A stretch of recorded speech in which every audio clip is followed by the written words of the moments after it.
Tonight is the most important game of the entire season for the Dallas Stars. With injuries up front, Mavrik Bourque has been recalled from the AHL. Who can provide in the big moments for the Stars? And keys to Game 3 tonight in Vegas.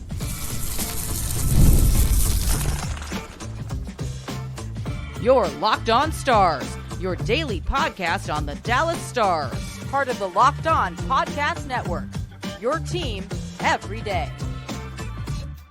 Howdy, Stars fans, and welcome back to another episode of Locked On Stars, part of the Locked On Podcast Network, your team every single day. It's a pleasure to be with you. I'm Joey Erickson, former producer of 105 Through the Fan. Please be sure to subscribe. We are free and available wherever you get your podcast and on YouTube. And as always, thank you so much for making us a part of your day and making us your first listen. Well, this is certainly not the position the Dallas Stars wanted to be in heading into Game 3 as they trail the Vegas Golden Knights in the series 2-0.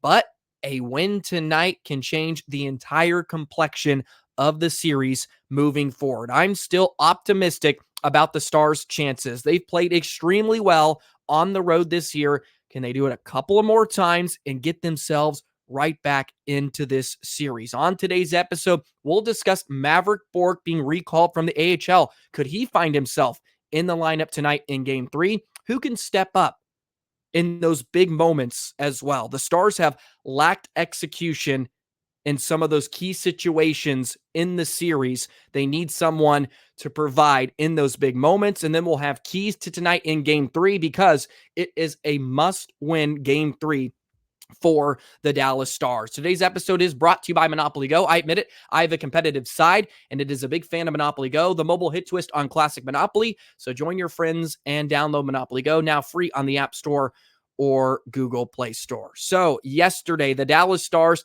have recalled the recently named AHL MVP Mavrik Bourque. Congratulations to Mavrik Bourque, by the way, for being named the MVP of the American Hockey League. He put up 77 points in 71 games this season, and I think it's a perfect time to bring him up and put him in the lineup. They need to throw everything and the kitchen sink at the Vegas Golden Knights the rest of the way. They have nothing to lose. They're already down 2 games in the series. My hunch is that Mavrik Bourque plays tonight. And the lineup combinations are endless. I have a few that I want to share with you today, but they are dealing with some injuries to Mason Marchment and Radek Faksa. Pete DeBoer designated them as day-to-day yesterday. We'll have some more clarity on who's going to be able to go as the day goes on tonight. But my hunch says Bourque is in the lineup. Maybe he provides a spark.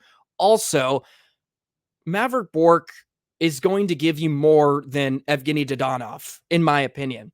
He's going to give you more than even a Ty Dellandrea or Craig Smith at this point. Because you know what is concerning in the first 2 games of this series is Jake Ottinger has more points. He has an assist in the series than Dadonov, Duchesne, Faksa, Harley, Hintz, Pavelski. The list goes on and on.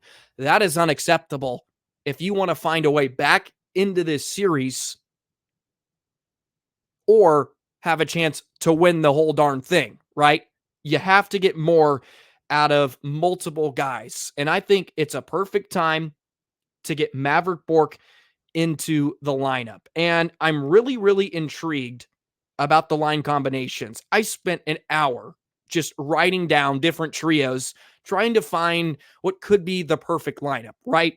And head coach Pete DeBoer is going to have to figure that out tonight. So I have a few lineups that I want to share with you. And my first one, in I guess you would say my ideal world moving into Game 3, would be Hintz with Stankoven and Bourque as your top line.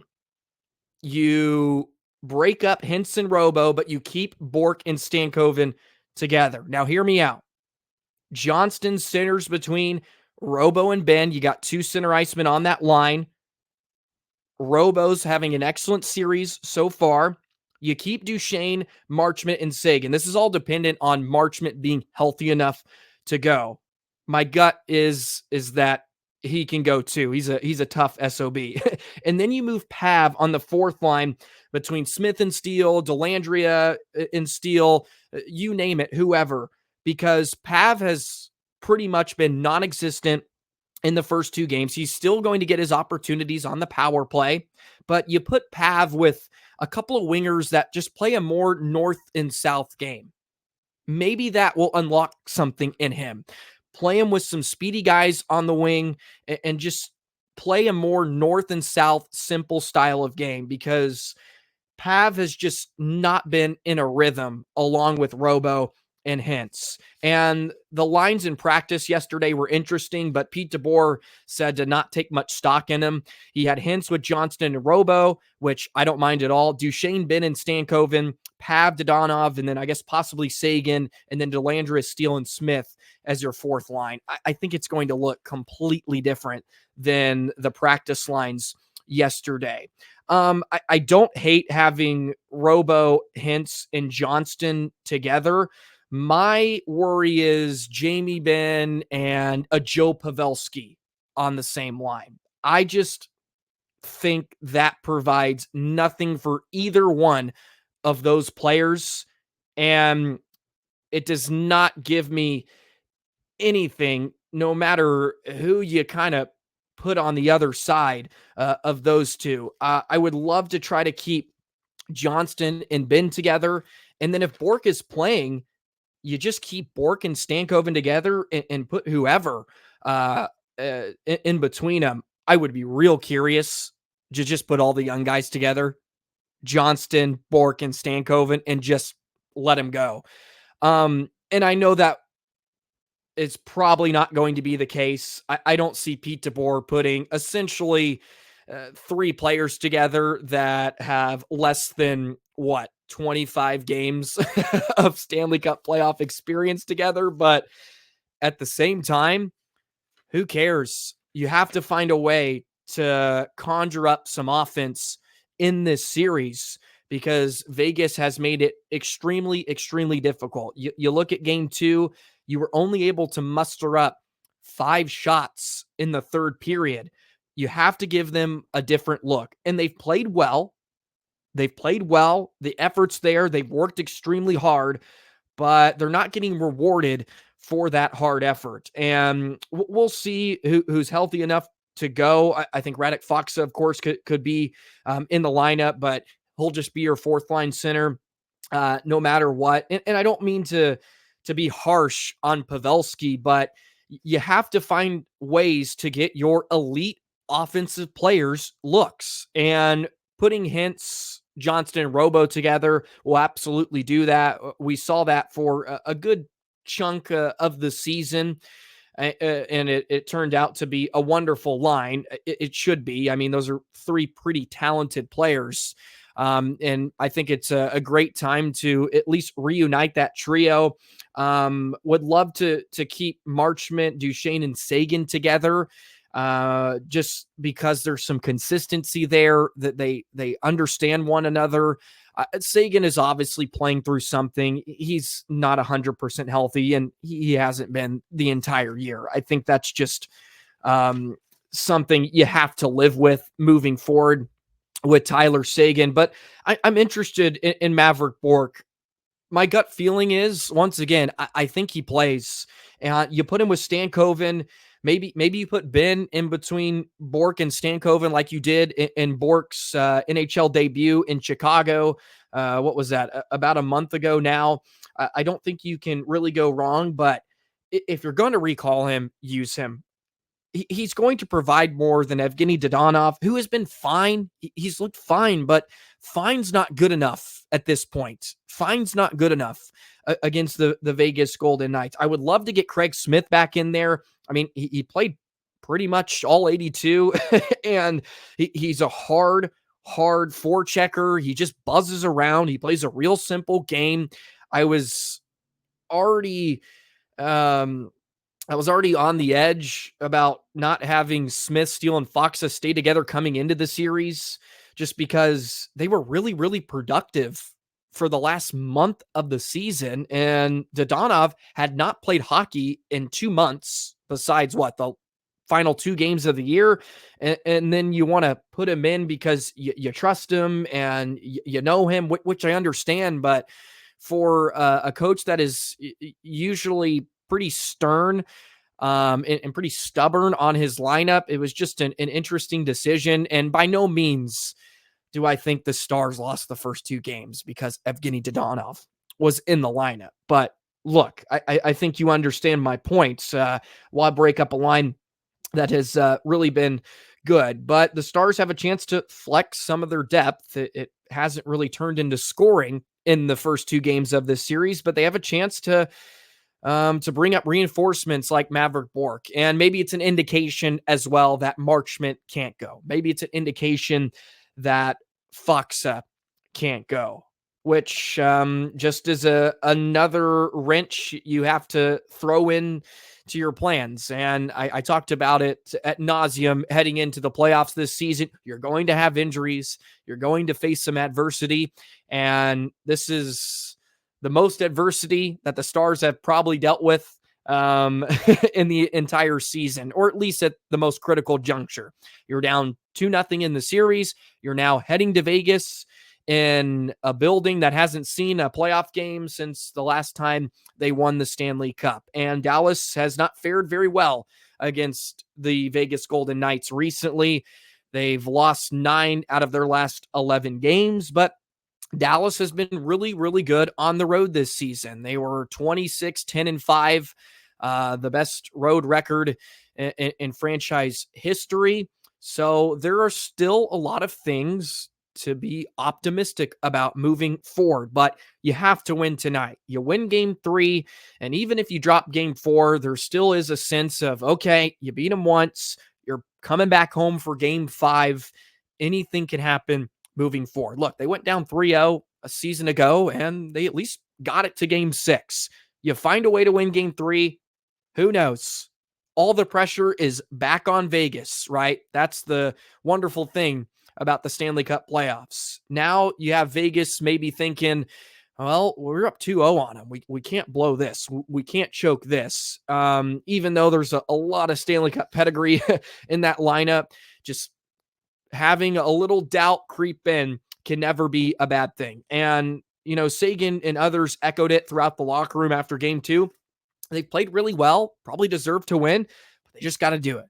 They just got to do it. And maybe getting on the road will bring out the best in them, because it brought out the best in Otter for pretty much the entire year, and it brought out the best of the Dallas Stars more nights than not. So really, really curious to see how the Stars play in game 3. And if you remember in that Western Conference final, game 3 was just completely ugly. It was over in a hurry. I believe that's when Ben kind of went off the rails, and then things really took a turn for the worse. And they happened to win both games without Jamie Benn. And Ben's actually been pretty good in the series. Hopefully he can step up in maybe some of the big moments. And I want to kind of segue into that. Those moments, those memories that usually last with you for years after Stanley Cup playoff runs. And the Stars just haven't had much of them. And Vegas has. Can the Stars turn the tide in Vegas on Saturday? We'll discuss that in just a moment. Today's episode of Locked On Stars is brought to you by Indeed. If you need to hire, you need Indeed. When you're drafting your fantasy team, do you ever just wish you could handpick the best stars for your business? If you're building your talent roster, you need Indeed. It's the hiring platform where you can attract, interview, and hire all in one place. Don't spend hours on multiple job sites looking for candidates with the right skills when you can do it all with Indeed. Indeed will make sure to get you the right applicants that match your must-have job requirements. Hate waiting. Indeed's U.S. data shows over 80% of employers find quality candidates whose resume on Indeed matches their job description the moment they sponsor a job. So go ahead, join over 3 million businesses worldwide using Indeed to hire great talent fast. It does all the hard work for you. Indeed knows when you're growing your own business, you have to make every dollar count. That's why with Indeed, you only pay for quality applicants that match your must-have job requirements. Visit Indeed.com/locked on to start hiring now. Just go to Indeed.com/locked on.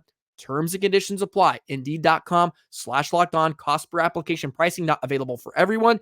Need to hire? You need Indeed. Look, I know I've been a bit of a Debbie Downer after the first two games of this series, but there's still a lot to be happy about, and there's still a lot of positives coming out of the first two games of this series despite the results. And I talked about this in my game 2 reaction episode a bit, about those moments in a series or a playoff run that stick with you and you remember for years and years after those runs have been completed, right? Joe Pavelski's 4-goal game against Seattle a year ago, even though that was a loss. Jake Ottinger's Game 7 performance against Calgary, even though that was a loss. Wyatt Johnston's insurance goal in Game 7 against Seattle in a win, of course. Those are the type of moments that are just necessary to win playoff series and to win round after round. And in the first two, it's been Vegas that has had those moments. And Jake Ottinger had one of them in game 2, that incredible flurry of stops he made in that 4-on-4 sequence. But right, it's followed up by Hanifin. And the most crucial part of the game with the Stars and Knights tied at 1, it's Hanifin that gets to the loose puck and scores. It's Marchment tying the game at 1 moments after the Stars finally took a lead. It's those type of moments that the Stars just haven't been able to execute in. And I look at someone like Roope Hintz, the Stars' best forward in the Stanley Cup playoffs a year ago. And where has he been in the first two games? Where has he been? He needs to be having an impact on the game every single night. He's too good of a player, first off. Way too good of a player to just not be involved. It feels like he just really hasn't been a part of the equation. And he's had some decent looks, and Logan Thompson has certainly played really well in the first two games, but Thompson as well hasn't been a brick wall by any sense of the word. There's been loose pucks. There's been a lot of rebounds available that the Stars are just not getting to. And Vegas has maybe gotten the fortuitous bounce a bit more in the first two games, but they've also earned some of those bounces. How about you earn some of that luck by getting on the forecheck, moving your feet, earn some of those bounces by being in the right areas. And number 2 is they just need to be a bit more liberal with their shooting. And I know everybody's tired of me saying it, that Vegas is such a great defensive team. It's the last time I'll say it here on today's episode. They're really, really good defensively. They're very stout. Dallas was only able to muster up 5 shots in the third period in game 2 when they were trailing by 1 heading in to the third. They need to be more liberal. Put everything on net. Start creating some havoc and do your best to get to those greasy areas and find ways to just bludgeon pucks through. And I look at Roope Hintz to be that guy that can step up in some of those huge moments moving forward in those critical junctures when it's 2-2 with 8 minutes to go in the third. They need a goal. They need it from someone. And Roope Hintz has got to be it. He's got to be it. And you could look at the Matt Duchene's and the Tyler Sagans, at some of the other veterans. But look, Roope Hintz can lead this team past the Vegas Golden Knights. The Stars, frankly, will only go as far as Roope Hintz goes. And without a tally in the first two games, it's just unacceptable. He needs to be more involved. He needs to be an impact player for the Dallas Stars if they want to have success moving forward. And I said it already, you win game 3, all the pressure goes back on Vegas. They won the first 2 games. They have to start feeling, okay, we can't blow another game at home. We can't go back to Dallas tied at 2-2. We can't choke that 2-0 series lead away. You win game 3, maybe a little doubt creeps in. And I know Vegas has a ton of pedigree and they've already won the cup, but maybe there's a little bit of that in their game. It is a much different team than a season ago. You win game 3, anything can happen moving forward. Game 4, who knows? Maybe you take that one, you come back to Dallas and you're tied. You're right back in the fight. The Stars have been phenomenal on the road this year, as I've said, but they got to find a way to step up and have some of those big moments. And Jake Ottinger is going to have them the rest of the way. That's just a given. That's just a given. Or Scott Wedgwood. I know I threw that out there at the end of my Game 2 episode. Maybe just throw Scott Wedgwood in between the pipes because they need a response. And they had a great response in Game 2, but once again, it wasn't good enough. It wasn't good enough.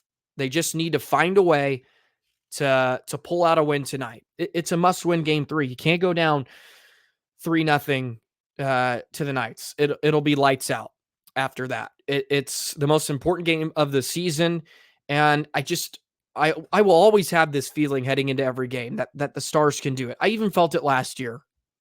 Like, oh, they're gonna find a way to get it to Game 7.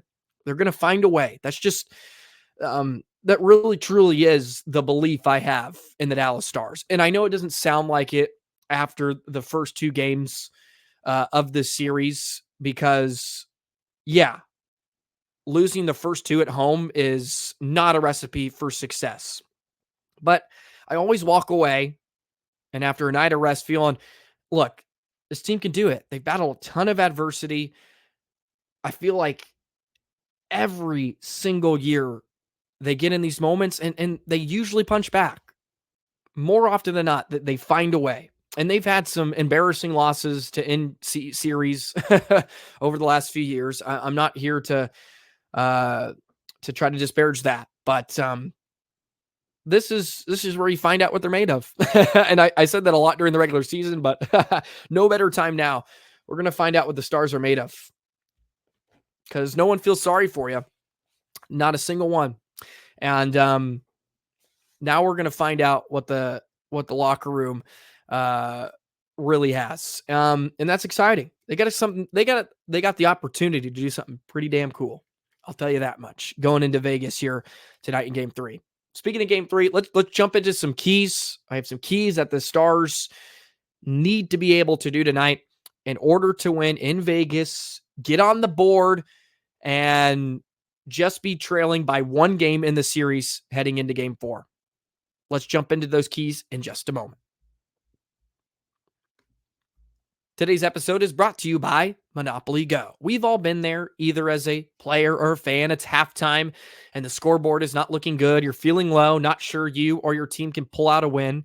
We've felt that over the last few days, Stars fans. But that's when you have to dig deep, lift your head up, and say to yourself, time to get back in the game.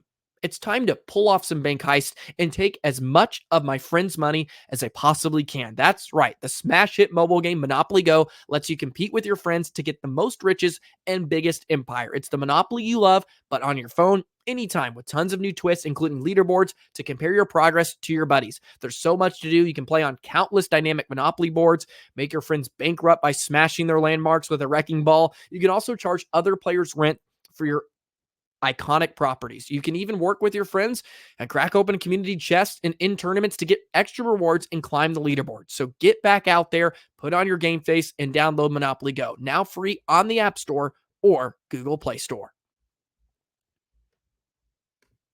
So some keys to game number 3 tonight for the Dallas Stars. I have a few that I want to share, and we will begin with this one, and maybe the most important, and that is scoring first.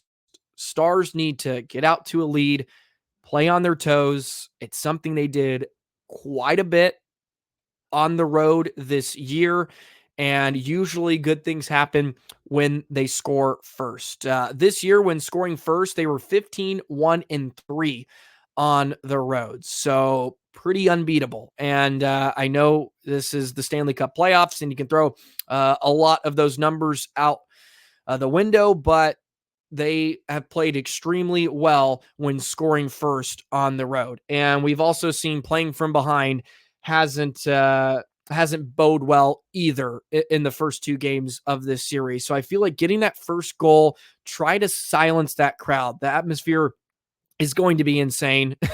First playoff game since winning the Stanley Cup.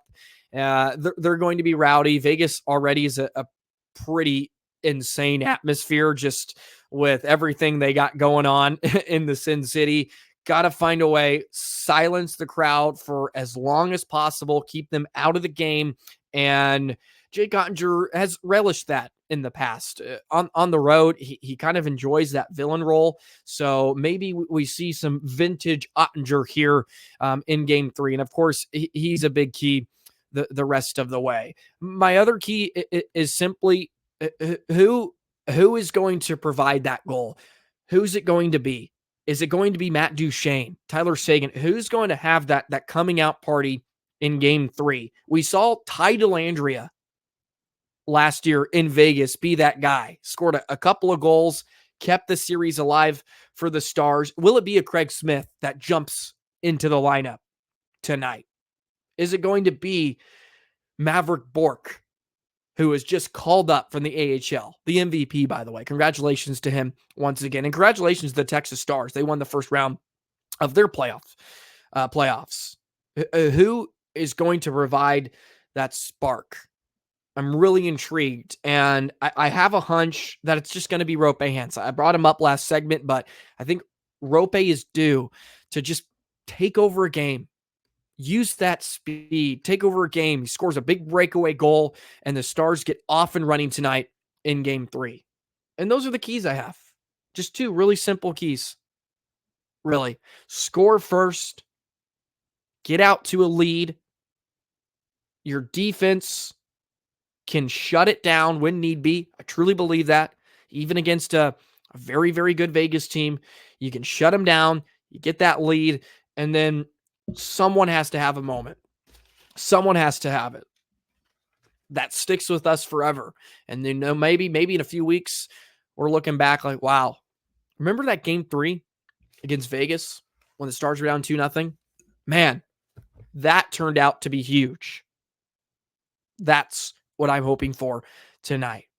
Let's do it, Stars fans. Let's do it. On the road, in Vegas, a chance to get right back in this series. It's far from over, Stars fans. It really is. But you got to start with a win. 1 game at a time. Pick up a win tonight. Who knows what can happen the rest of the way. They win tonight. Woo! We're going to be having some fun. Well, maybe not some fun, but we're going to be feeling a bit better. Just got to maybe slay the dragon once, and then you're off and running. Just a taste. It's all the Stars need, just a taste. So that's what we're rolling with tonight. Game number 3, we'll have a reaction episode for you tomorrow on Sunday. It's going to be out really early in the morning. I post it right after I'm done recording. So be on the lookout for that. Please be sure to like, comment, subscribe, hit that notification bell, never miss an episode. Follow Locked On Stars on Twitter. You can follow me on Twitter at JoeyTheJet19. A lot to be positive about still, Stars fans. They're playing well. They just need to get a win. You get one, who knows what can happen. Really intrigued to see what the lineup looks like as well. Just be on the lookout for lineup decisions with Mason Marchment possibly being out, Radek Faksa, and maybe Mavrik Bourque is in the lineup tonight. Who knows? Maybe we get a Bourque and Stankoven reunion. It's what we've all been asking for the entire year. So no better time to get it reunited in the playoffs. So when you're down 2-0, not much to lose. Let's get it back to Game 5. Let's get a Game 5 back at home, baby. Game 5 back at home. That's all we got to push for. Game 5 back at home. Stars will be in business. Alrighty, that'll do it for today's episode.